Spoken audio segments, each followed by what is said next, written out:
નમસ્કાર મિત્રો, આજે હું ફરીવાર આપની સમક્ષ આવી ગયો છું અને આ વિડીયોનો ટૉપિક છે ગ્રામ્ય લેવલમાં, ગ્રામ્ય વિસ્તારમાં જે પશુપાલનનો વ્યવસાય કરે છે, ભેંસ, ગાય, બકરા જે કંઈ ચરાવે છે અને પશુપાલનનો વ્યવસાય કરે છે એમના માટેની આ યોજના માટેનો વિડીયો લઈને આવ્યો છે. ગોપાલન યોજના એટલે કે પંડિત દીનદયાળ ઉપાધ્યાય પશુપાલન યોજના. પંડિત દીનદયાળ ઉપાધ્યાય પશુપાલન યોજના આ ગુજરાત સરકાર તથા ભારત સરકારની યોજના છે. એમના તરફથી મિત્રો આ યોજનાનો લાભ તમારે પશુપાલક મિત્રોએ લેવો જોઈએ અને આની અંદર હું વિસ્તૃત તમને માહિતી આપવા માટે આજે વિડીયાના મારફતે અને સોશિયલ મીડિયાના મારફતે આપને બતાવવા જઈ રહ્યો છું. તો મિત્રો, આમાં કેટલી સહાય મળે, પછી ગાય ભેંસની સંખ્યા પ્રમાણે સબસિડી મળે છે, બરાબર. તમારે કેટલી ગાય છે, કેટલી ભેંસ છે એના અનુરૂપ તમને સબસિડી મળે છે. દાખલા તરીકે તમારે 1 થી 2 ગાય મતલબ કે પશુ હોય તો કુલ ખર્ચ 25% એટલે કે મહત્તમ ₹40,000 તમને સબસિડીના રૂપમાં સરકારશ્રી આપે છે. હવે બીજું કે તમારે 3 થી 4 પશુ હોય તો કુલ ખર્ચના 25% અથવા તો મહત્તમ ₹60,000 સબસિડી રૂપે આપવામાં આવે છે. 3 થી 4 પશુ હોય તો કુલ ખર્ચ 25%ના અથવા તો મહત્તમ ₹60,000 આ યોજનાની મારફત તમને સબસિડીના રૂપમાં આપવામાં આવે છે. હવે પશુપાલક મિત્રો, તમારે 5 થી 10 પશુ હોય તો કુલ ખર્ચના 25% અથવા તો મહત્તમ ₹1,20,000 પૂરા સબસિડીના રૂપમાં તમને ગુજરાત સરકાર આપે છે. હવે એક અગત્યની નોંધ પણ છે આમાં કે એસસી એટલે કે અનુસૂચિત જાતિ, એસટી એટલે કે અનુસૂચિત જનજાતિના પશુપાલક મિત્રો હોય તો એમને 35% જેવી સબસિડી સરકારશ્રી તરફથી આપવામાં આવે છે. તો આ પણ ખાસ નોંધ કરશો. એસસી એસટી અને જે પશુપાલક મિત્રો છે એમને 35% જેવી સબસિડી આપવામાં આવે છે. આ સિવાય પશુપાલક મિત્રોને પોતાના પશુ માટે મતલબ કે ઢોરવાળો બનાવવો, જે તે કે શેડ બનાવવો તો સારો રાખવા માટેનું જે બનાવવાનું હોય, અગર તો વીમો ઉતારવાનો હોય તો એ પણ તમને સરકારશ્રી આમાં પ્રોવાઈડ કરે છે.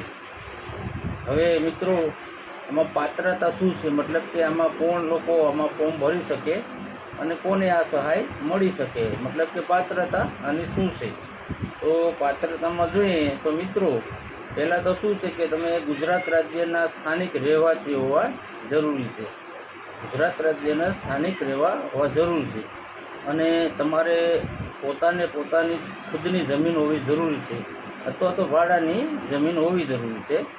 અને મિત્રો, આમાં પશુપાલક મિત્રોની ઉંમર 18 વર્ષથી નીચે ન હોવી જોઈએ, 18 વર્ષથી ઉપર હોવી જોઈએ, તો જ આનો લાભ તમે લઈ શકશો.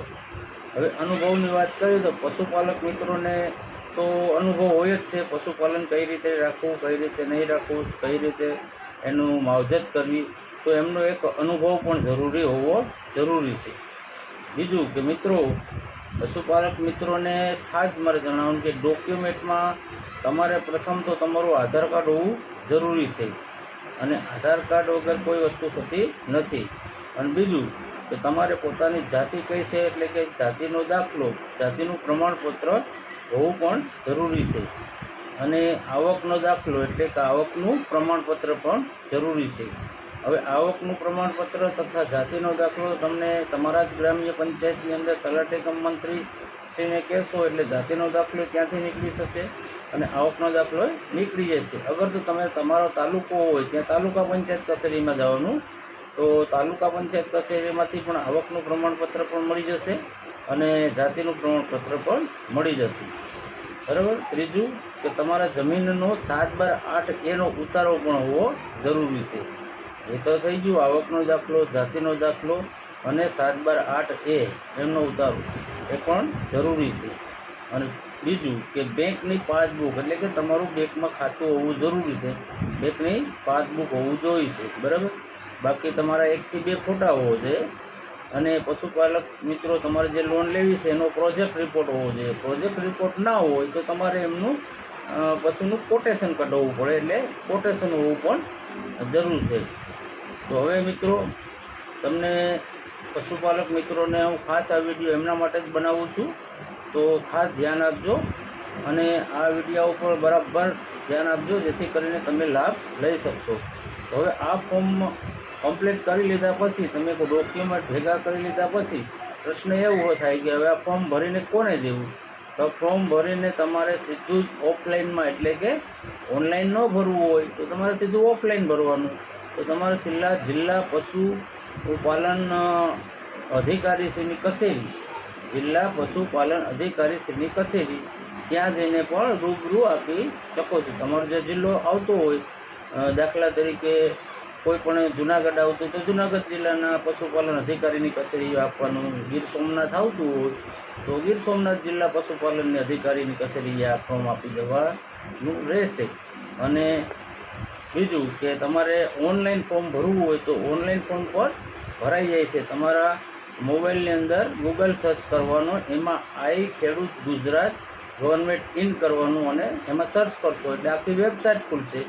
તો એ વેબસાઇટની અંદર તમારે જેટલા પણ ડોક્યુમેન્ટ છે બધા જ ડોક્યુમેન્ટ સબમિટ કરી દેવાના, એટલે તમારી ત્યાં ફોર્મ ભરાઈ જશે. બરાબર. હવે આ બધી પ્રક્રિયા થઈ ગયા પછી તમારી લોન બેંકમાંથી પાસ થાય, અને ત્યાંથી પાસ થયા પછી જ તમે પશુ ખરીદી શકો છો. બરાબર. પશુ ખરીદી શકો એટલે તમને સીધા જ તમારા બેંકમાં 3 હપ્તાના રૂપમાં સબસિડી રૂપે પૈસા મળી જશે. તો મિત્રો આ વિડીયો તમને કેવો લાગ્યો છે એ વિડીયાની તમે કોમેન્ટ આપજો. અને પશુપાલક મિત્રો હોય, જે પણ તમામ લોકો જોતા હોય તો આ તમે ખરેખર લોન લેજો. પંડિત દીનદયાળ ઉપાધ્યાય પશુપાલન યોજના, આ યોજનાનું નામ છે ગોપાલન યોજના, પંડિત દીનદયાળ ઉપાધ્યાય પશુપાલન યોજના. જેથી કરીને તમામ લોકોને અવગત કરજો. પશુપાલનનો જે વ્યવસાય કરતા હોય એ લોકોને જાણ કરજો.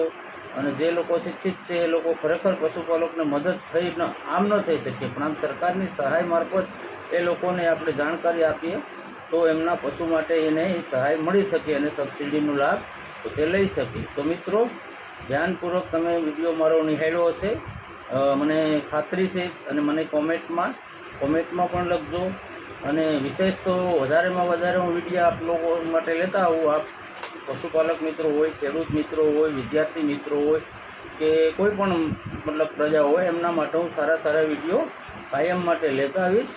આવું મને પ્રોત્સાહન આપતા રહેજો અને કોમેન્ટ બોક્સમાં કોમેન્ટ પણ આપતા રહેજો. તો મારો વિડીયો આપને કેવો લાગ્યો છે, ગમ્યો છે, કેમ છે, તો લાઈક કરજો, સબસ્ક્રાઈબ કરજો અને વધારેમાં વધારે પ્રોત્સાહન આપજો. અસ્તુ. વંદે માતરમ.